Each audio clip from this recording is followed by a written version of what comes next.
ಮೀಡಿಯಾದಲ್ಲೆಲ್ಲ ನೋಡಿದ್ದೀರಾ. ಅದ್ರ ಬಗ್ಗೆ ನನ್ನ ಬಗ್ಗೆ ತೇಜೋವಧೆ ಮಾಡಿದ್ದಾನೆ. ಅದ್ರ ಬಗ್ಗೆ ಮಾತಾಡೋಕ್ಕೆ ಬಂದಿದ್ದೀನಿ ನಾನು. ಅದಕ್ಕೆ ಹಿಂದೆ ಕಾರಣ ಏನು ಅಂತ ಬಿಡೋಕ್ಕೆ ಅನ್ನೋದನ್ನು ಅವನು ಬೇರೆ ಬೇರೆ ಥರ ಮಾತಾಡಿದ್ದಾನೆ. ಅದು ಬೇರೆಯೇ ಕಾರಣ.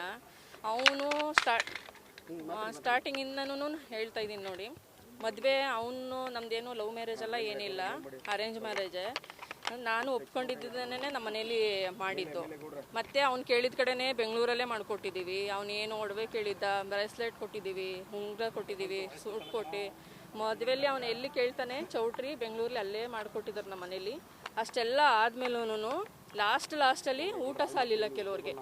ಆವಾಗಿಂದ ಸ್ಟಾರ್ಟ್ ಮಾಡಿದ್ದು ಅವರಮ್ಮ. ಮೇನ್ ಅವರಮ್ಮ, ಅವಳ ತಂಗಿ, ಇವನು 3 ಜನನೂ ನನಗೆ ಏನೆಲ್ಲ ಹಿಂಸೆ ಕೊಟ್ಟಿದ್ದಾರೆ ಅಂತ ಹೇಳ್ತಿದ್ದೀನಿ. ಮತ್ತು ಅದಾದಮೇಲೆ ನಿಮ್ಮ ಮನೆ ಮದುವೆಯಿಂದ ಸ್ಟಾರ್ಟ್ ಆಗಿದ್ದು. ನನ್ನ ಮಗ ಒಬ್ಬನೇ ಮಗ ಇದ್ದ, ಒಳ್ಳೆ ಕಡೆ ತರ್ತಿದ್ವಿ, ನನ್ನ ಮನೆ ಕೊನೆಯವ್ರಿಗೆ ಊಟ ಸಾಲಿಲ್ಲ, ಇಷ್ಟೆಲ್ಲ ಮರ್ಯಾದೆ ಹೋಯ್ತು ಅಂತೇಳಿ ಸ್ಟಾರ್ಟ್ ಮಾಡಿದವಳು.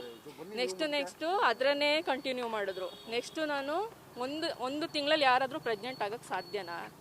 ನಾನು ಡೇಟ್ ಆಗಿದ್ದಕ್ಕೆ ಏನು ಪ್ರತಿ ತಿಂಗಳೂ ಇದೆ. ಹಳ್ಳಿ ಕಡೆ ಕೊಡ್ತಾರಲ್ಲ ತಟ್ಟೆ ಲೋಟ ಚಾಪೆ, ಅದು ನನಗೆ ಕೊಟ್ಲು. ಅವಳು ಮಗಳು ಆದರೆ ಹೊರಗಡೆ ಎಲ್ಲ ತಿರ್ಗಾಡ್ಬೋದು. ಕೇಳಿದ್ರೆ ನಮ್ಮ ದೇವರು ಮನೆ ದೇವ್ರಿಗೆ ಸೊಸೆರ್ ಕಂಡ್ರಾಗಲ್ಲ, ಹೆಣ್ಣು ಮಕ್ಕಳು ಮಾತ್ರ ಓಡಾಡ್ಬೋದು ಅಂತ. ಅಲ್ಲಿ ಏನಾದರೂ ಹೇಳಾಯ್ತಾ ದೇವ್ರಂಗೆ ಅಂತೇಳಿ.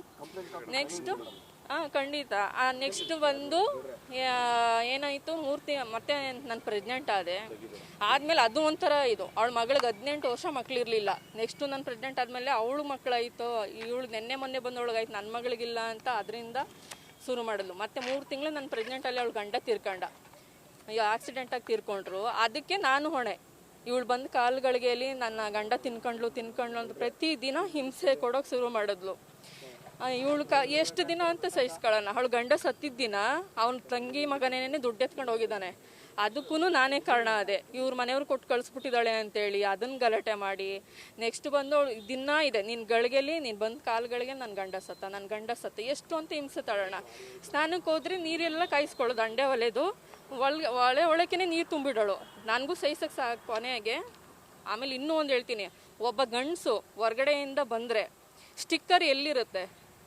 ಬನೀನಿಲ್ಲ, ಒಳಗಡೆ ಇತ್ತು. ನಾನು ಕೇಳಿದ್ದಕ್ಕೆ ನಾನು ಮದುವೆ ಮನೆಗೆ ಹೋಗಿದ್ದೆ, ಎಲ್ಲೋ ಆಗಿರಬೇಕು, ಮೇಲೆ ಶರ್ಟ್ ಮೇಲೆ ಇರುತ್ತೆ, ಒಳಗಡೆ ಹೆಂಗೆ ಹೋಗುತ್ತೆ ಅಲ್ವಾ? ಮಾಡಿರೋದು ಕಂತ್ರಿ ಕೆಲಸಗಳೆಲ್ಲ ಇವನು. ನಾನು ಮನೆ ಒಳಗಿದ್ದವಳಿಗೆ ಹೆಂಗೆ ಈ ಥರ ಸಂಬಂಧಗಳನ್ನೆಲ್ಲ ಬೆಸೀತಾನೆ. ಅವ್ರ ಅಪ್ಪ ಇದ್ದ ಆ ಟೈಮ್ಲಿ, ಅವನು ಆಫೀಸ್ಗೆ ಹೋಗ್ತಿದ್ದ. ಅವನು ಒಂದು ಆಫೀಸಲ್ಲಿ ಒಂದು ಹುಡುಗಿ ಜೊತೆ ಅಫೇರ್ ಇತ್ತು, ವಿ ಅಂತ ಕೈಲಿ ಕುಯ್ಕೊಂಡಿದ್ದಾನೆ, ಬೇಕಾದ್ರೆ ನೀವು ಗಮನಿಸಿ. ಅದು ನನಗೆ ಗೊತ್ತಾಯ್ತು. ಅವನು ಹೇಳ್ಕೊಂಡಿದ್ದ. ನಾನಂದೆ ಮದುವೆಗೆ ಮೊದಲೇ ನೀನು ಹೆಂಗಾದರೂ ಇರೋ, ಮದುವೆ ಆದಮೇಲೆ ಕರೆಕ್ಟಾಗಿರು ಅಂತ ನಾನು ಹೇಳಿ ಒಪ್ಕೊಂಡಿದ್ದೆ. ಅದೆಲ್ಲ ಆಯಿತು. ಕಂಟಿನ್ಯೂ ಅವಳು ಮೆಸೇಜ್ ಇದೆ. ಈಗ ಪ್ರತಿಯೊಂದೂ ತೆಗ್ಸಿ, ಅವನದು ಕಾಲಿಷ್ಟ ತೆಗ್ಸಿ ಮೆಸೇಜ್ ಮಾಡೋದು ಹುಡುಗಿ ಜೊತೆ ಅದೆಲ್ಲ ಆಗಿ ಅವ್ರ ಅಪ್ಪನಿಗೂ ಗೊತ್ತಾಗಿ ಅವರು ಬೈದರು. ಕೊನೆಗೆ ಅವಳ ಅಮ್ಮ ಹೆಣ್ಣಲ್ವಾ, ನನ್ನ ಮಗ ಗಂಡಸು, 5 ಜನ ಮಾಡ್ಕೊಳ್ಳಿ ನಿನಗೇನಕ್ಕೆ ಅಂತ ಹೇಳ್ದ. ಅದು ತಪ್ಪಲ್ವಾ? ಅದಾದಮೇಲೆ ಇವಳು ಯಾವಾಗ ಟಾರ್ಚರ್ ಕೊಡೋಕೆ ಶುರು ಮಾಡಿದ್ಲು, ನಾನು ಸ್ಟೇಷನ್ಗೆ ಹೋಗ್ತೀನಿ ಅಂತ ಹೇಳಿದ್ದಕ್ಕೆ, ಆ ಸ್ಟೇಷನ್ ನಮ್ಮ ಮಾವನ ಮನೆ ಇದ್ದಂಗೆ ನೀನು ಹೋಗು ಅನ್ನೋನು. ಹೋಗಿ ಕಂಪ್ಲೇಂಟ್ ಕೊಟ್ಟಿದ್ದೀನಿ. ಅದು ಇಲ್ಲಿ ಕಾಪಿ ಇದೆ, ಏರೋಳಿ ಸ್ಟೇಷನಲ್ಲಿ ಕಂಪ್ಲೇಂಟ್ ಕೊಟ್ಟಿದ್ದೀನಿ. ಅವ್ರು ಹೇಳಿದ್ರು, ನಿನ್ಗೆ ಇಷ್ಟೆಲ್ಲ ಟಾರ್ಚರ್ ಆದಮೇಲೆ ನೀನು ಬಳಸ್ಕೋಕೆ ಯೋಗ್ಯತೆ ಇಲ್ಲ ಅಂದಮೇಲೆ ನಿನ್ನ ಹೆಂಡ್ತಿನ ನೀನು ಸಪ್ರೇಟಾಗಿ ಕರ್ಕೊಂಡೋಗಿ ಇಡ್ಸ್ಕೊಂಡು ಸಾಕು, ನಿನ್ನ ತಾಯಿ ಮನೇಲಿ ಆಗ್ಬಿಡ್ತೀಯ, ನಿನ್ನ ತಾಯಿ ಅವಳ ಗಂಡನ ಮನೇಲಿ ಇರಲಿ ಅಂತ ಹೇಳಿದ್ರು. ಅದಾದಮೇಲೆ ಸರಿ ನೀನು ಸ್ವಲ್ಪ ದಿನ ಊರಲ್ಲಿ ಇರು, ನಿಮ್ಮ ಮನೇಲಿ ಸ್ವಲ್ಪ ದುಡ್ಡು ಇಸ್ಕೊಬಾ, ಬೇರೆ ಮನೆ ಕರ್ಕೊಂಡು ಹೋಗ್ತೀನಿ, ನಾನು ಸ್ವಲ್ಪ ಅಡ್ಜಸ್ಟ್ ಮಾಡ್ತೀನಿ ಅಂದವನು. 3 ತಿಂಗಳಾದರೂ ಬಂದಿಲ್ಲ.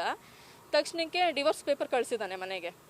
ಕಳಿಸಿದ್ಮೇಲೆ ಈಗ ಮತ್ತೆ ನಾವೆಲ್ಲಿ ಮಾತಾಡೋಕ್ಕಾಗತ್ತೆ? ನಾವು ಕೋರ್ಟ್ಗೆ ಹೋಗ್ಬೇಕು. ಕೋರ್ಟಿಗೆ ಹೋಗಿದ್ದೀನಿ, ಅಲ್ಲೆಲ್ಲ ಮಾತಾಡಿ ಆಯಿತು. ಏನು ಕಾರಣ? ಅದರಲ್ಲಿ ಏನಾರು ಕೊಟ್ಟಿದ್ನಾ? ನನಗೆ ಅಕ್ರಮ ಸಂಬಂಧ ಅಂತ ಕೊಟ್ಟವನ ಡಿವೋರ್ಸಲ್ಲಿ ತೆಗೆದು ನೋಡಿ. ಅದಾಯಿತು. ಅಲ್ಲಿಂದ ಬಂದ ಮೇಲೆ ಒಂದಷ್ಟು ದಿನ ಮತ್ತೆ ಹೋಗೋದು ಬರೋದು, ಕರ್ಕೊಂಡು ಹೋಗೋದು, ಅಲ್ಲೆಲ್ಲ ಸರಿ ಹೋಯ್ತು, ಮಗುಗೋಸ್ಕರ ಕರ್ಕೊಂಡು ಹೋಗ್ತೀನಿ ಅನ್ನೋದು, ಮತ್ತೆ ಬರೋದು, ಪ್ರತಿದಿನ ಅದೇ ಆಯಿತು. ಕೊನೆಗೆ ಏನು ಮಾಡಿದೆ, ಲಾಸ್ಟಲ್ಲೆಲ್ಲ ಗಲಾಟೆ ಆಗಿ ಅದು ಹೋದ್ಮೇಲೆ ಮನೆಯಿಂದ ಆಚೆಗೆ ನಾನು ಒಡವೆಗಳೆಲ್ಲ ತಗೊಂಡ. ಸ್ವಲ್ಪ ದಿನ ಕೋರ್ಟ್ಗೆ ಹೋದ್ವಿ, 1 ವರ್ಷ ಕೋರ್ಟಲ್ಲೇ ಇತ್ತು ಅದು.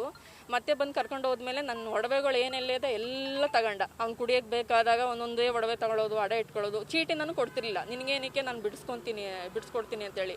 ಕೊನೆಯಲ್ಲಿ ಲಾಸ್ಟಿಗೆ ಕೇಳೋಕ್ಕೆ ಶುರು ಮಾಡಿದಾಗ ಏನಂದ್ರೆ, ನೀನು ಕೊಟ್ಟಿದ್ದಕ್ಕೆ ಏನು ಸಾಕ್ಷಿ ಅಂತೇಳಿ ಹೆಲ್ಮೆಟಲ್ಲೆಲ್ಲ ಹೊಡೆದು. ಆ ಮಗು ನಾನು ಎತ್ಕೊಂಡಿದ್ದೀನಿ, 2 ವರ್ಷದ ಮಗು ಅದು. ಅವಾಗ ಹೊಡೆದು ಕಂಪ್ಲೇಂಟ್ ಕೊಡೋಕ್ಕೆ ಅಂತ ಮಗುನ ಎತ್ಕೊಂಡು ಹೋಗಿದ್ದೀನಿ. ಅವ್ನು ಬಂದು ನೋಡಿಲ್ಲ. ಅಲ್ಲಿಂದ ಸ್ಟೇಷನಲ್ಲೂ ಮಾತಾಡಿ, ಅವ್ರ ಫ್ರೆಂಡೇ ಲಾಯರ್ ಇದ್ದಾರೆ, ರಾಘವೇಂದ್ರ ಅಂತೇಳಿ, ಆ ಅಪ್ಪನೂ ಇತ್ತು, ಎಲ್ಲ ಮಾತಾಡಿ ಕಳಿಸಿದ್ರು. ಮತ್ತೆ ಊರಿಗೆ ಹೋದೆ. 1 ತಿಂಗಳು ಟೈಮ್ ತಗೊಂಡ, ನಾನು ಕೊಡ್ತೀನಿ ಅಂತೇಳಿ. ಆ ಟೈಮು ನಾನು ಬಂದೆ. ಮಗು LKG ಪಾಸಾಗಿ UKGಗೆ ಅಡ್ಮಿಷನ್ ಮಾಡಿದ್ವಿ. ಮಗು ಎಜುಕೇಷನ್ ಹಾಳಾಗುತ್ತಲ್ಲ, ನಮ್ಮದು ಇದಕ್ಕೋಸ್ಕರ ಮಗು ಜೀವನ ಹಾಳಾಗೋದು ಬೇಡ ಅಂತೇಳಿ ಅವ್ನು ಎಷ್ಟು ಹಿಂಸೆ ಕೊಟ್ಟರು ನಾನು ವಾಪಸ್ ಬಂದೆ. ನಾನು ಬಂದ ಮೇಲೆ ಅವ್ನು ಏನು ಮಾಡಬೇಕು, ಮನೆ ಬೀಗ ಹಾಕೊಂಡು ಅವ್ರ ಅಮ್ಮ ಮಗ ಹೊರಟೋದ್ರು. ಆ ಟೇಷನು ಎಲ್ಲ ಮುಗಿಸಿ ಮಧ್ಯಾಹ್ನ ಆಗೋಯ್ತು. ಬಂದಿದ್ದೀನಿ ನಾನು ಬರ್ತೀನಿ, ಮಗುಗೋಸ್ಕರ ಬರ್ತೀನಿ. ಸೇರ್ಸಕ್ಕೆ ರೆಡಿ ಇಲ್ಲ ಅವನು. ನೈಟ್ ಹೊರಟೋಗ್ಬಿಟ್ಟ. ಏನು ತಪ್ಪು ಮಾಡಿದ್ದೆ? ಅಕ್ರಮ ಸಂಬಂಧ ಎಲ್ಲಿ ಇತ್ತು? ಈಗ ಅಕ್ರಮ ಸಂಬಂಧ ಅಂತಂದರೆ ನಾನು ಒಬ್ಬನೇ ಅವನನ್ನು ಅಲ್ಲಿ ಮನೆಗೆ ಕರ್ಸ್ಕೋಬೇಕು, ಅಥವಾ ನಾನು ಹೊರಗಡೆಗೆ ಹೋಗ್ಬೇಕು. ಏನು ಇಲ್ದನೇ ನನ್ನ ಮೇಲೆ ಅಪವಾದ ಮಾಡಿ ಕೊನೆಗೆ ಮಧ್ಯರಾತ್ರಿ ಆಚೆ ಬಿಟ್ಬಿಟ್ಟು ಹೊರಟೋಗ್ಬಿಟ್ಟ. ಏನಾದರೂ ಆ ಮಗು ಅವಂದಾಗಿರ್ಲಿಲ್ವಾ? ಆ ಮಗು ತಿಂದಿದ್ಯಾ ಉಂಡಿದ್ಯಾ ಏನೂ ಕೇಳಿಲ್ಲ, ಹೊರಟೋಗ್ಬಿಟ್ಟ. ಆ ಏರಿಯಾದಲ್ಲಿ ಒಬ್ಬಣ್ಣ ಇದ್ದು ಆ ಎದುರುಗಡೆ ಮನೆ ಒಂದು ರೂಮ್ ಮಾಡಿ ಇರಿಸಿ ಅದ್ರ ಬೆಳಗ್ಗೆ ನನ್ನನ್ನು ಕಳಿಸ್ಕೊಟ್ರು. ಮತ್ತೆ ಸ್ಟೇಷನ್ಗೆ ಹೋದ್ವಿ. ಆ ನೈಟಲ್ಲಿ ನಾನು ಮಲಗಿದ್ದೆ ಅಲ್ಲ, ನನ್ನ ಮಗು ಕರ್ಕೊಂಡು ಅಷ್ಟೊತ್ತು ರಾತ್ರಿಯಲ್ಲಿ ಯಾವತ್ತೂ ನನಗೆ ಅನಿಸಿದ್ದು ನನ್ನ ಮೇಲೆ ನನಗೇನೆ ಇಷ್ಟು ಅಸಹ್ಯದಲ್ಲಿ ಬದುಕಬೇಕಾ ಒಬ್ಬನ ಹತ್ರ? ನಾನು ಓದಿದ್ದೀನಿ, ನನ್ನ ಮಗು ಸಾಕೊಳ್ಳೋಷ್ಟು ಕೆಪಾಸಿಟಿ ಇಲ್ವಾ ಅಂತೇಳಿ ಅಲ್ಲಿಂದ ಇಲ್ಲಿ ನನ್ನ ತಾಯಿ ಮನೆಗೆ ಬಂದೆ. ಇವಾಗ ಎಷ್ಟು 13-14 ವರ್ಷ ಆಗಿದೆ. ಅವನು ನನ್ನ ಗ್ಯಾಪು 10 ವರ್ಷ ಆಗಿದೆ. ಅಲ್ಲಿಂದ ಅವ್ನು ಬಂದಿಲ್ಲ. ಎಲ್ಲಿ ನಾವು ಇದ್ದೀವ, ಸತ್ತಿದ್ದೀವ, ಬದುಕಿದ್ದೀವ, ಮಗುದೇ ಆಗಲಿ ಎಲ್ಲೂ ಬಂದಿಲ್ಲ ಅವನು. ಈಗ 1 ವರ್ಷದಿಂದ ಮಗು ಬೇಕು ಅಂತ ಕೋರ್ಟ್ಗೆ ಹಾಕಿದ್ಮೇಲೆ ಅಲ್ಲಿನೂ ಬಂದ. ಕೋರ್ಟಲ್ಲಿ ಕೇಳ್ತಾರಲ್ವ, ಮಗುದು ಏನಪ್ಪ ತೊಗೊಂಡಿದ್ಯಾ ನೀನು ಅಂತೇಳಿದಕ್ಕೆ ಏನು ಅವ್ನ ಖರ್ಚು ವೆಚ್ಚ ನಂದು ಏನಿಲ್ಲ ಮೇಡಮ್ ಅಂದ. ಸರಿ, ಈಗ ತಗೋ ನೀನು, ಆ ಮಗುದು ಏನು ಮೇಂಟೈನ್ ಇದೆ ಎಲ್ಲ ತಗೋ, ಫೀಸ್ ಆಗಲಿ ಏನಾಗಲಿ, ನೆಕ್ಸ್ಟು ತಿಂಗಳು ನೋಡೋಕೆ ನಾವು ಬಿಡ್ತೀವಿ ಅಂತ ಅಂದರು. ನೆಕ್ಸ್ಟು ಮತ್ತೆ ಪತ್ತೆ ಇಲ್ಲ. ಮಗುದೇನು ದುಡ್ಡು ಕಟ್ಕೊಡ್ಬೇಕು ಅಂತ ಅಂದರು. ಇವನು ಕಟ್ಟಿ ಸಾಕೋಕೆ ಯೋಗ್ಯತೆ ಇಲ್ಲ. ಆವಾಗ ಕಾಣೆ ಆಗಿಬಿಡೋದು, ಮತ್ತೆ ಮಧ್ಯದಲ್ಲಿ ಬರೋದು. ಅದೂ ವಜಾ ಆಯಿತು ಮಗುದೂ. ಹೆಂಗೆ ಮಗುನ ನಾನು ಕೊಡಲ್ಲ ಅಂತ ಹೇಳ್ತಿದ್ದೀನಿ. ಈಗ ಮಗುನ ಬೇಕು ಅಂದವನು ಇತ್ತ. ಗಂಡ ಹೆಂಡತಿ ಸಮಸ್ಯೆ ಬಂದರೆ ಮಗು ಯಾರಾದರೂ ಬಿಡ್ತಾರ? ಒಂದಿನ ಮಗು ಬಂದು ನೋಡಿಲ್ಲ ಅವನು. ಈಗ 2 ವರ್ಷದ ಮಗು ನಾನು ಎತ್ಕೊಬಂದಾಗ, ಈಗ 13 ವರ್ಷ ನಾನು ಸಾಕಿದ್ದೀನಿ. ಒಂದು ಮಗು ಸಾಕಕ್ಕೆ ಎಷ್ಟು ಕಷ್ಟ ಅಲ್ಲ? ಏನು ಅಕ್ರಮ ಏನು ಸಂಬಂಧ? ಒಂದು ಸ್ಟೇಷನ್ಗೆ ಹೋಯ್ತೀನಾ, ಯಾರನ್ನೋ ಇಟ್ಕೊಂಡಿದ್ಯಾ, ಅದಕ್ಕೆ ಅವ್ನು ನಿನ್ನ ಪರ ಮಾತಾಡ್ದ ಅಂತ ಹೇಳೋದು. ಆಯಿತಾ? ಈಗ ಇಷ್ಟೆಲ್ಲ ಮುಗಿದು ಇಲ್ಲಿ ತನಕ ಬಂದಿದೆ. ಪ್ರತಿಯೊಂದು 6 ತಿಂಗಳ ಹಿಂದೆ ಕಾಲ್ ಡೀಟೇಲ್ಸ್ ಅಂದ್ರಲ್ವಾ, ಹೆಂಗೆ ತೊಗೊತಾರೆ? ಅಫೆನ್ಸ್ ಅಲ್ವಾ ಅದು? ಒಂದು ಕಾಲ್ ಡೀಟೇಲ್ಸು ಹೆಂಗೆ ಬಂತು ಅವನಿಗೆ? ತಗೊಂಡೆ ಅಂತ ಹೇಳ್ತಾನಲ್ಲ, ಅದನ್ನ ನನಗೆ ಬೇಕು. ನೆಕ್ಸ್ಟು ಅವನು ಸಾಕೋಕ್ಕೆ ಯೋಗ್ಯತೆ ಇಲ್ದೇ ನಾನು ರೋಡಿಗೆ ಬಿಟ್ಟೋಗಿದ್ದು. ಅವ್ರ ಅಪ್ಪ ಇರೋ ತನಕ ಅಷ್ಟೇ ಅವ್ರ ಮನೆ. ಸತ್ತ ಮೇಲೆ ಇವಂದೇ ತುಂಬ ಚಟಗಳಿಲ್ಲಿದೆ. ಇಲ್ಲಿ ಸ್ವಲ್ಪ ಹೇಳ್ತಾ ಇದ್ದೀನಿ, ಇನ್ನೂ ಬೇಜಾನಿದೆ ಅವನ ಕತೆಗಳು. ಅದರಲ್ಲಿ ಅವ್ನು ಮತ್ತೆ ಸಾಕ್ಬೇಕಾಗುತ್ತೆ ಅಂತ ಬಿಟ್ಟೋದವನು ಮತ್ತೆ ಬರಲಿಲ್ಲ. ಅದನ್ನು ಬಿಟ್ಟು ನನ್ನ ಮೇಲೆ ಏನಕ್ಕೆ ಅಪವಾದ ಹೊರಿಸ್ಬೇಕು ಅವನು? ನಮ್ಮ ಶಾಸಕರು ಅಂದರೆ ನಮ್ಮ ಮಳವಳ್ಳಿ ತಾಲೂಕು, ನಾನು ಆ ತಾಲೂಕಿನವಳೇನೆ, ಗೊತ್ತಿಲ್ಲೇ ಇರುತ್ತೆ, ಎಲ್ಲರಿಗೂ ಗೊತ್ತಿರುತ್ತೆ. ಹಂಗಂದ ತಕ್ಷಣ ಇಟ್ಕೊಂಡ್ಬಿಡ್ತಾರ. ಈಗ ಇಲ್ಲ ಪರಿಚಯ ಇಲ್ಲ ನನಗೆ ಗೊತ್ತಿದೆ. ಈಗ ಒಬ್ಬ ತಾಲೂಕು MLA ಅಂದರೆ ಹಳ್ಳಿಯವರು ಗೊತ್ತಿರಲ್ವ ನಮಗೆ? ನಾನು ಅದೇ ತಾಲೂಕಲ್ಲಿ ಇವನು ಸಾಕಾಗದೆ ನನ್ನ ಮೇಲೆ ತೇಜೋವಧೆ ಮಾಡಿ ಈ ಥರ ಮಾಡ್ತಿದ್ದಾನೆ. ಇಲ್ಲಿ ತನಕ ಒಂದು ಸರಿಗೆ ಕೋರ್ಟಿಗೆ ಬರಲ್ಲ ಅವನು. ಈಗ ಬೇಕು ಅಂದರೆ ಕೋರ್ಟ್ ಡೈವರ್ಸ್, ನಿಮ್ಮ ಎದುರಿಗೆ ಹೇಳ್ತಿದ್ದೀನಿ, ಅವನು ಸಾಕೋ ತಾಕತ್ತಿದ್ದಿದ್ರೆ 10 ವರ್ಷ ಬೇಕಿತ್ತು ಅವನು ಕೋರ್ಟಿಗೆ ಬಂದು ಅವನು ಡೈವರ್ಸ್ ತಗೊಳಕ್ಕೆ. ತಗೊಂಡು ಯಾವಣ್ಣಾರು ನಿಮ್ಮ ಮುಂದೆನೇ ಹೇಳ್ತಿದ್ದೀನಿ, ಈಗ ಸೆಕೆಂಡೇ ಯಾರನ್ನಾರು ಕರ್ಕೊಬಂದು ನನ್ನ ಮುಂದೆ ತಾಳಿ ಕಟ್ಟಲಿ ಅವನು. ನಾನು ಬೇಡ ಅಂದರೆ ಕೇಳಿ, ಈಗಲೇ ತೊಗೊಬರ್ಲಿ ಡಿವೋರ್ಸ್ ಪೇಪರು, ನಾನು ಸೈನ್ ಮಾಡಿಕೊಡ್ತೀನಿ. ಈಗ ಹೇಳಿದ್ದಾನೆ 20 ಲಕ್ಷ 30 ಲಕ್ಷ ಎಲ್ಲಿ ಕೇಳಿದ್ದೀನಿ? ಅದು ಯಾವಾಗ ಸರ್ ಹಾಕೋದು? ಯಾವ ಟೈಮಿಗೆ ಕೇಳ್ತಾರೆ? ಇವ್ನು ಕೋರ್ಟ್ಗೆ ಬಂದಿಲ್ಲ ಅಂದರೆ ಲಕ್ಷ ಕೊಡುವಂತ ಯಾರು ಕೇಳ್ತಾರೆ? ಏನಕ್ಕೆ ಇಷ್ಟೆಲ್ಲ ಸುಳ್ಳು ಹೇಳಬೇಕು? ಒಂದು ಹುಡುಗಿ ಜೀವನ ಹಾಳು ಮಾಡಿ ಅವಳ ಮೇಲೆ ಇಷ್ಟೆಲ್ಲ ತೇಜೋವಧೆ ಮಾಡಿ ಬದುಕಬೇಕಾ ಇವರೆಲ್ಲ? ಊರಲ್ಲಿದ್ದೀನಿ. ಈಗ ನಾನು ಅಲ್ಲಿಂದ ಬಂದೆ, ನಾನು ಹೇಳಿದೆ ಅಲ್ಲ, ಅಲ್ಲಿ ಅವ್ನು ಯಾವಾಗ ನನ್ನನ್ನು ರೋಡಲ್ಲಿ ಮಲಗಿಸಿ ಕಳಿಸ್ತಾ ಅವಾಗ ನಾನು ಊರಿಂದ ಬಂದಿದ್ದು. ನಾನು ಡಿಗ್ರಿ ಮಾಡಿಕೊಂಡೆ, MA ಮಾಡಿಕೊಂಡೆ. ಈಗ ನಾನು ವರ್ಕ್ ಫ್ರಮ್ ಹೋಮ್ ಮಾಡ್ಕೊತೀನಿ. ನನ್ನ ಜೀವನ ನಾನು ನಡೆಸ್ತಿದ್ದೀನಿ. ನನ್ನ ತಂದೆ ತಾಯಿ ಇದ್ದಾರೆ, ನಮ್ಮ ಅಕ್ಕ ತಂಗಿರಿದ್ದಾರೆ, ನೋಡ್ಕೊತಾರೆ ಎಲ್ರು. ನನ್ನ ಅಷ್ಟು ಏನೂ ಇದಿಲ್ಲ, ನನ್ನ ಸಾಕೋಷ್ಟಿಲ್ಲ. ಒಂದು ಡಬಲ್ ಡಿಗ್ರಿ ಮಾಡಿದ್ದೀನಿ ಅಂದರೆ ಹೊರಗಡೆ ಹೋದ್ರೆ ಕೆಲಸ ಸಿಗಲ್ವಾ? ವರ್ಕ್ ಫ್ರಮ್ ಹೋಮ್ ಮಾಡ್ಕೊಂಡಿದ್ದೀನಿ. ನನ್ನ ಮಗು ಸಾಕ್ತಾ ಇದ್ದೀನಿ. ಅದೇ ಹೇಳಿದೆ ಅಲ್ಲ, ಇಲ್ಲಿ ವರ್ಕ್ ಫ್ರಮ್ ಹೋಮ್ ಮಾಡ್ತಿದ್ದೀನಿ. ನನ್ನ ಮಗು ಸಾಕೊಂಡು ನನ್ನ ಪಡಿಗೆ ನಾನು ಹೋಗ್ತಾ ಇದ್ದೀನಿ. ಎಲ್ಲ ಸುಳ್ಳು, ಪ್ರತಿಯೊಂದು ಸುಳ್ಳು. ಈಗ ಒಬ್ಬರ ಹತ್ರ ಇದ್ದೀನಿ ಅಂದರೆ ನಾವು ಎದುರುಗಡೆ ಇದ್ದಾಗ ನಮ್ಮಿಬ್ರು ಸಿಕ್ಕಿದ್ರೆ ಮಾತ್ರ ಅಲ್ವಾ ಇವರಿಬ್ರದ್ದು ಏನೋ ಇದೆ ಅಂತ? ಎಲ್ಲಿ ನೋಡಿದಾನ ಅವನು? ಪ್ರತಿಯೊಂದು ಕತೆಗಳು ಕಟ್ಕೊಂಡು ಇವನು ಹೇಳಿದ್ನಲ್ಲ 10 ವರ್ಷದಿಂದ ಇವನು ಯಾಕೆ ಬರಲಿಲ್ಲ? ಇಲ್ಲ ಖಂಡಿತ ಇಲ್ಲ, ಯಾವುದೂ ಇಲ್ಲ. ಯಾವುದೂ ಇಲ್ಲ ಸರ್, ಎಲ್ಲ ಸುಳ್ಳು ಕತೆಗಳು ಅಷ್ಟೇನೆ. ಈಗ ಹೇಳ್ತಾ ಇದ್ದೀನಲ್ಲ, ಒಬ್ಬರು ಶಾಸಕರು ನಮ್ಮ ಮಳವಳ್ಳಿ ಆಗಿದ್ಕೊಂಡು, ಮಳವಳ್ಳಿ MLAಗಳು ಗೊತ್ತಿರಲ್ವಾ? ಈಗಿರೋರು ಗೊತ್ತಿಲ್ವಾ? ಎಲ್ಲರೂ ಗೊತ್ತಿರ್ತಾರೆ, ಹಂಗಂದ ತಕ್ಷಣನೇ ಇಟ್ಕೊಬಿಡ್ತಾರ, ಮಾತಾಡ್ತಾರ. ಈಗ ಇಟ್ಕೊಂಡಿದ್ದೀನಿ ಅಂತ ಜೊತೆಗಿರೋದಿದೆಯಾ ಅಲ್ವಾ? ನಾನು ಅವರು ಜೊತೆಗೆ ಇದ್ದಿದ್ದನ್ನ ಇವ್ನು ಡೈರೆಕ್ಟಾಗಿ ಬಂದು ನೋಡಿದ್ರೆ ಅದನ್ನ ಹೇಳ್ತಾರೆ, ಅದಿದೆಯಾ ಅವನ ಹತ್ರ.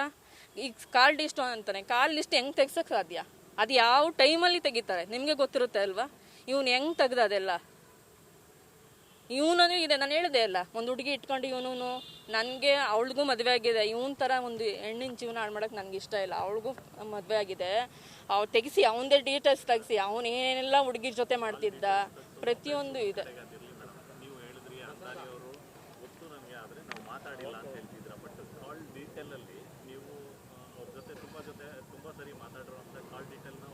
ಯಾವುದು ಇಲ್ಲ ಸರ್, ಯಾವ ಡೀಟೇಲ್ಸು ಇಲ್ಲ.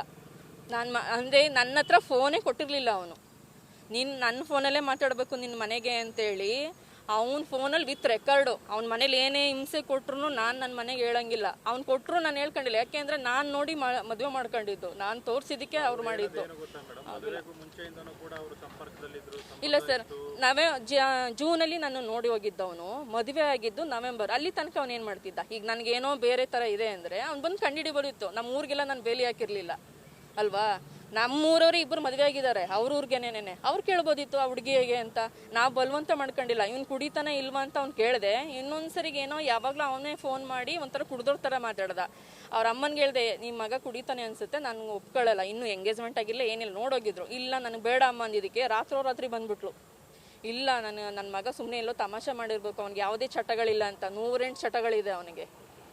ಈ ಸೊಪ್ಪು ಥರ ಸಿಗುತ್ತೆ ಗೊತ್ತಾ, ಅದು ನನಗೆ ಗೊತ್ತಿಲ್ಲ ಏನು ಅಂತ. ಅವ್ನ ಪ್ಯಾಂಟ್ ಜೋಬಲ್ಲಿ ಯಾವಾಗಲೂ ಅದಕ್ಕೇನೋ ಒಂದು ಪೆಟ್ನ ಇಟ್ಕೊಂಡಿದ್ದಾರೆ ಅವ್ರ ಹುಡುಗರು. ಫೋನ್ ಮಾಡಿದ ತಕ್ಷಣ ಹೋಗೋನು, 3 ದಿನ 4 ದಿನ ಬರ್ತಿರ್ಲಿಲ್ಲ. ಈ ಜಾಸ್ತಿ ಅವನು ಶ್ರೀರಾಮ್ಪುರದಲ್ಲಿ ಇರೋನು. ಪ್ರತಿ ಸರಿನೂ ನನ್ನ ಹತ್ರ ಬಂದು ಹೇಳೋದು, ನೀನೇನು ಜಾಸ್ತಿ ಮಾಡಿದ್ರೆ ನಾನು ರೋಡಿ ಕಡೆ ಇರೋನು, ನನಗೇನು ಪೊಲೀಸ್ ಸ್ಟೇಷನ್ ಹೊಸದಲ್ವೇ ಇಲ್ಲ, ಮಾವನ ಮನೆ ಇದ್ದಂಗೆ, ಹೋಗು. ನಾನು ಇನ್ನೆಲ್ಲಿಗೆ ಹೋಗ್ಬೇಕು? ಈಗ ಸ್ಟೇಷನ್ಗೆ ಹೋದ್ರೆ ಏನಂತಾರೆ, ನಿಮ್ಗೆ ಇಷ್ಟ ಇಲ್ವಾ, ಹೋಗಿ ಕೋರ್ಟ್ಗೆ ಹೋಗಿ ಡೈವರ್ಸ್ ತೊಗೊಳ್ಳಿ ಅಂತಾರೆ. ಈ ಕೋರ್ಟ್ಗೆ ಹಾಕಿದ್ದವನು ಅವನು ಅಂದಮೇಲೆ ಬಂದು ತೊಗೋಬೇಕಲ್ವಾ? ಅದಕ್ಕೆ ನಿಮ್ಮ ಮೂಲ ಕೇಳ್ತಾ ಇದ್ದೀನಿ, ಈ ಸೆಕೆಂಡೇ ಬರಲಿ ಅವನು. ಈಗ ಕೊಟ್ಟಿಲ್ಲ ಅಂತ ಹೇಳ್ತಿದ್ದಾನಲ್ಲ, ಈ ಸೆಕೆಂಡ್ ಬಂದು ನಿಂತ್ಕೊಳ್ಳಿ. ನಾನು ಪೇಪರ್ ಸೈನ್ ಮಾಡಿಲ್ಲ ಅಂದರೆ ಕೇಳಿ, ಅವ್ನು ಮದುವೆ ಆಗ್ತಾನ ಈಗಲೇ ಆಗಲಿ, ನನಗಿಲ್ಲ. ನಾನು ನೋಡಿರೋ ನೋವು ಮುಂದೆ ಅವನು ಹೇಳಿದ್ನಲ್ಲ, 10 ವರ್ಷ ಬೇಕಾಗಿರಲಿಲ್ಲ ಒಂದು ಹುಡುಗಿ ಡೈವರ್ಸ್ ಕೊಟ್ಬಿಟ್ಟು ಇನ್ನೊಬ್ಳು ಸಂಸಾರ ಮಾಡೋ ತಾಕತ್ತು ಅವ್ನಿಗಿಲ್ಲ. ಒಂದು ಮಗು ಸಾಕೋ ತಾಕತ್ತಿಲ್ಲ.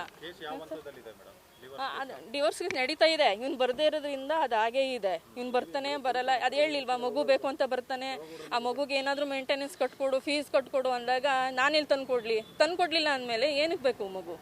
ಈಗ ಕೇಳ್ತಿದ್ದಾನಲ್ವ ನಿಮ್ಮ ಮಗುಗೆಲ್ಲ, ನನ್ನ ಮಗುನೂ ಬರ್ತೀನಿ, ಏನು ಮಾಡಿದಾನೆ ಕೇಳಿ.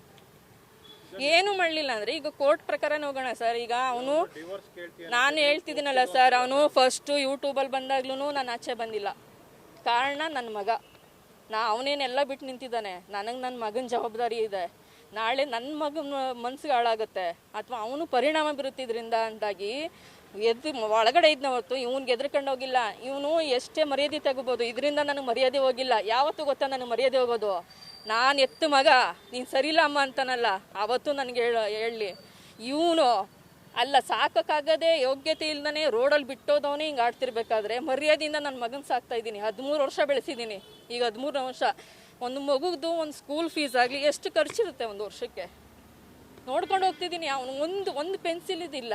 ಏನಕ್ಕೀಗ ಈ ಥರ ಎಲ್ಲ ತಗೊಂಡು ಏನು ಒಬ್ರು ಇಟ್ಕೊಂಡೇ ಒಬ್ರು ಸಂಸಾರ ಮಾಡ್ತಾರ, ಜೀವನ ಮಾಡ್ತಾರ? ಮರ್ಯಾದೆ ತೆಗಿಬೇಕು ಅಂದ್ರೆ ಈ ಥರ ತೆಗೆದು ಬದುಕಬೇಡಿ. ನಾನು ಯಾರಿಗೂ ಹೇಳ್ತೀನಿ, ಎಲ್ಲ ಗಂಡು ಮಕ್ಕಳೇ ಆಗಲಿ ಯಾರೇ ಆಗಲಿ, ನಿಮಗೆ ಸಾಕೋ ತಾಕತ್ತಿದ್ರೆ ಮಾತ್ರ ಮದುವೆ ಮಾಡ್ಕೊಳ್ಳಿ. ಹಿಂಗೆ ಕಂಡವ್ರು ಹೆಣ್ಮಕ್ಳು ಸಿಕ್ಕಿದ್ರು ಅಂತ ಬೇಕಾದಾಗ ಯೂಸ್ ಮಾಡ್ಕೊಂಡು ಬೇರೆಯವ್ರ ಹತ್ರ ಬೇರೆಯವ್ರ ಸಂಬಂಧ ಅದು ಅವನ್ನೇ ಕೇಳಬೇಕು. ನಾನು ಹೇಳ್ತಾ ಇದ್ದೀನಲ್ಲ, ನನಗೂ ಅದಕ್ಕೆ ಯಾವುದು ಸಂಬಂಧನೇ ಇಲ್ಲ ಅಂತ ಹೇಳ್ತಿದ್ದೀನಿ.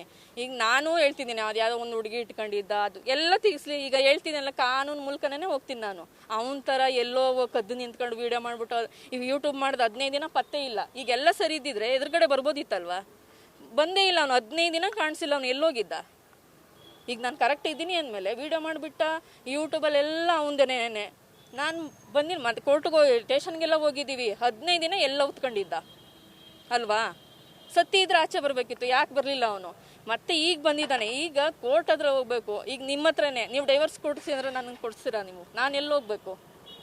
ಎಲ್ಲಿ ಹೋಗ್ಬೇಕು? ಅಲ್ಲಿ ಹೋದ್ರೆ ತಾನೇ ನಂಗೆ ಡೈವರ್ಸ್ ಸಿಗೋದು. ನಿಮ್ಮ ಹತ್ರ ಬಂದು ಸಿಗುತ್ತಾ? ಅವನೇನಕ್ಕೆ ಬಂದ? ಈಗ ನಿಮ್ಮ ಹತ್ರನೇ ಬಂದಿದ್ದಾನೆ, ನಿಮ್ಮ ಮುಂದೆನೇ ನಾನು ಕೊಡ್ತೀನಿ, ಅದು ಯಾವ ಪೇಪರ್ ತೊಗೊಬರ್ಲಿ ನಾನು ಸೈನ್ ಮಾಡಿಕೊಡ್ತೀನಿ. ಮತ್ತೆ ಹೇಳಿದ್ನಲ್ಲ, ಅವಳು ಯಾವ ಮದುವೆ ಆಯ್ತಾನೋ ಆಗಲಿ, ನಂದು ಯಾವುದೂ ಇಲ್ಲ. ಒಟ್ಟು ನನ್ನ ಮರ್ಯಾದೆ ಕಳೆದಿದ್ದಾನೆ. ಇವತ್ತು ನಾನು ನನ್ನ ಮಗನಿಗೋಸ್ಕರ ಇಷ್ಟು ದಿನ ನಾನು ಒಳಗಡೆನೇ ಇದ್ದೆ, ನಾನು ಆಚೆ ಬಂದಿಲ್ಲ. ಈಗ ಬಂದಿದ್ದಾಗಿದೆ, ನಾನು ಕಾನೂನು ಮೂಲಕ ಹೋರಾಡ್ತೀನಿ. ಬೇರೆ ಥರ ಹಿಂಬಾಗಿಲಿಂದನೋ ಅಥವಾ ಬೇರೆ ಅವ್ನು ಮಾಡ್ತಾನಲ್ಲ, ಎಲ್ಲೋ ಕದ್ದಿ ಮುಚ್ಚಿ ಹೋಗೋದು ಅದು ಮಾಡಲ್ಲ. ಏನು ಕಾನೂನು ಪ್ರಕಾರ, ಕಾನೂನಿಗಿಂತ ದೊಡ್ಡವ್ರು ಯಾರು ಇಲ್ಲ ಅಲ್ಲ, ಕಾನೂನು ಮೂಲಕನೇ ನಾನು ಇದು ಮುಂದುವರಿತೀನಿ. ನಾನು ಇದು ಬಿಡಲ್ಲ ನಾನು, ಯಾಕೆಂದರೆ ನನ್ನ ಮಾನ ಪ್ರಶ್ನೆ ಇದು. ನಾಳೆ ನನ್ನ ಮಗನಿಗೆ ಬರಲ್ವಾ, ಆಗಲ್ವಾ ಹೇಳಿ? ಒಂದು ಮಗು, ಅವ್ನಿಗೆ ಇವಾಗ 13 ವರ್ಷ. ನಾನು ಹೇಳ್ತಾ ಇದ್ದೀನಲ್ಲ, ಇವ್ನು ಯಾವುದೇ ತಾಗೂ ನಾನು ತಲೆ ಕೆಡಿಸ್ಕೊಳ್ಳಲ್ಲ. ಯಾಕೆ ಅಂದರೆ ಇವ್ನ ಕತೆಗಳೆಲ್ಲ ನಾನು ನೋಡಿದ್ದೀನಿ, ಅನುಭವಿಸಿದ್ದೀನಿ. ನನ್ನ ಶತ್ರುಗಳಿಗೂ ಈ ಥರ ಫ್ಯಾಮಿಲಿ ಬೇಡ. ಮೇನು ಅವಳ ತಂಗಿ, ಅವಳ ಅಮ್ಮ, ಇವನು 3 ಜನ ಸೇರಿ ನನಗೆ ಕೊಟ್ಟಿದ್ದಾರೆ. ಅಪ್ಪ ತುಂಬ ಒಳ್ಳೆಯವರು, ಅವ್ರು ತೀರ್ಕೊಂಡ್ರು. ಅವ್ರು ಇರೋ ತನಕ ಅಷ್ಟೇ. ನನಗೆ ಪ್ರೆಗ್ನೆಂಟು ಸರ್, 3 ತಿಂಗಳು ಪ್ರೆಗ್ನೆಂಟು, ಊಟ ಕೊಟ್ಟಿಲ್ಲ ನನಗೆ. ನನ್ನ ಗಡ್ಡೆ ತಿನ್ಕೊಂಡು ಇಳು ಅಂತೇಳಿ ಟ್ಯಾಂಕ್ ನೀರು ಬರುತ್ತೆ ಗೊತ್ತಾ, ವಾಶ್ರೂಮ್ಗೆ ನೀರು, ಅದನ್ನ ಇಟ್ಕೊಂಡು ಕುಡ್ದಿದ್ದೀನಿ ನಾನು. ಎಷ್ಟು ದಿನ ಹಸ್ಕೊಂಡು ಇರೋಕ್ಕಾಗತ್ತೆ? ನಮ್ಮಪ್ಪ ರೈತನೇ, ನಾವು ಒಂದಿನ ಊಟ ಇಲ್ಲದೆ ನಾವಿಲ್ಲ. ನಮ್ಮಪ್ಪ ನಮ್ಮ ಮನೇಲಿ ರಾಣಿತನನೇ ಸಾಕಿರೋದು. ಊಟ ಕೊಡ್ದೇನೆ ನನ್ನನ್ನು ಅಷ್ಟನ್ನು ಅಳಿಸೋದು. ಇವನು ಕೇಳಿದ್ರೆ ನನಗೆ ಹೊರಗಡೆದೇ ಟೆನ್ಷನ್ ಇರುತ್ತೆ. ನೀನು ಹೆಂಗಾದ್ರೂ ಮಾಡ್ಕೊ, ಅವಳು ಮಗಳ ಮನೆ ಎದುರುಗಡೆ ಹೋಗಿ ಮಾಡ್ಕೊತೀನ, ನಾನು ಎಲ್ಲಿ ಹೋಗ್ಬೇಕು? ನನಗೆ ಅಕ್ಕಪಕ್ಕ ಅಪ್ಪ ಅಮ್ಮ ಇದ್ದಾರ ಕೊಡೋಕ್ಕೆ?